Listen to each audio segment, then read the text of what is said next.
tell a story about an airplane, and I also was sweating, but I swear, Andres, it was not for the same reasons.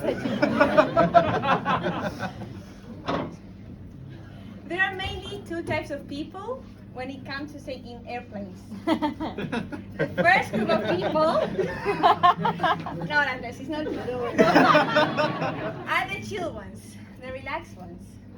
They just take the latest train possible because they know they're gonna make it.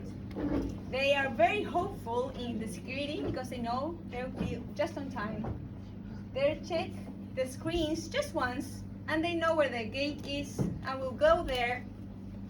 And they won't do the line because that's too lame. They will just sit there, wait for everyone to board the plane, and then they will go. And for sure their suitcase will end up at the bottom of the plane because there's no space on top of the overhead compartment. And they'll wait until everyone gets out of the plane once it lands, because they have to wait to get their suitcase that is right on the bottom of the plane, and they'll go home. And I'm part of that group. Well, I wish I was. No, I'm not. I'm part of the other group, the anxious ones. Oh yeah, we love getting to the airport very early. Because you never know, maybe the train gets broken, there's a strike, there's an accident, you never know. So you need to take the earliest train possible.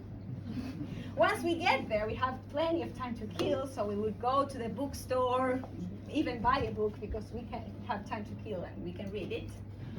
We will check the screens once, twice, 3 times, 4 times, 5 times, because you never know, the gate can change.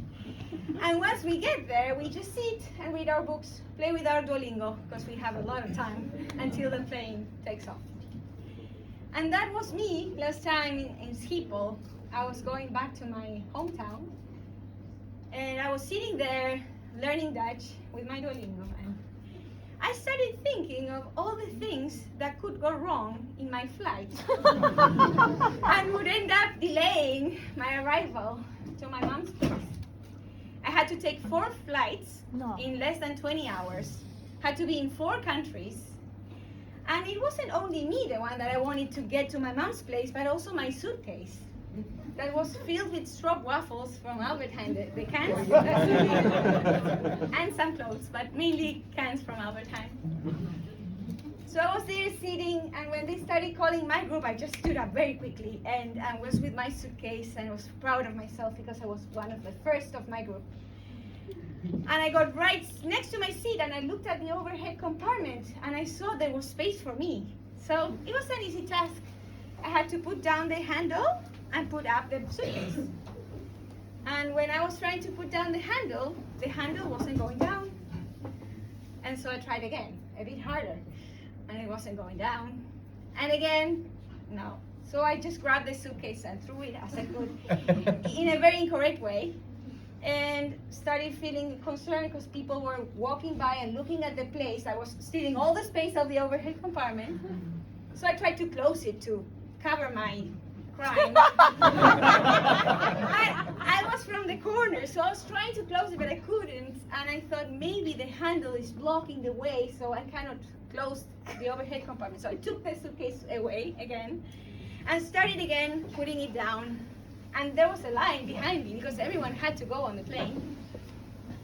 And these 2 wonderful women started helping me because they knew I was struggling.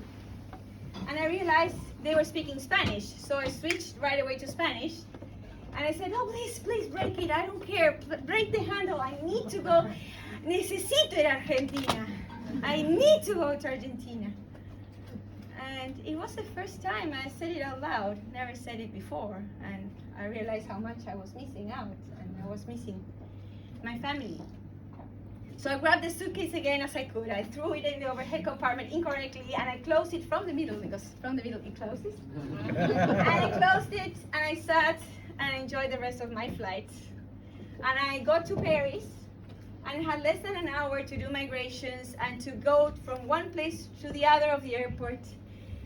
And I'm not very sportive, so I was with my suitcase, with my backpack, with my coat, and I was running through the whole airport, sweating as Andres in a different way. And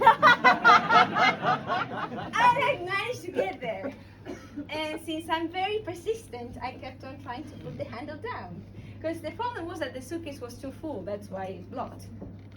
But I was afraid if I opened the suitcase, then I wouldn't be able to close it again. So I tried again and managed to break it. So I was so happy. And the thing is that just one part of the handle went down and the other one was still sticking up. So I was facing the same issue again.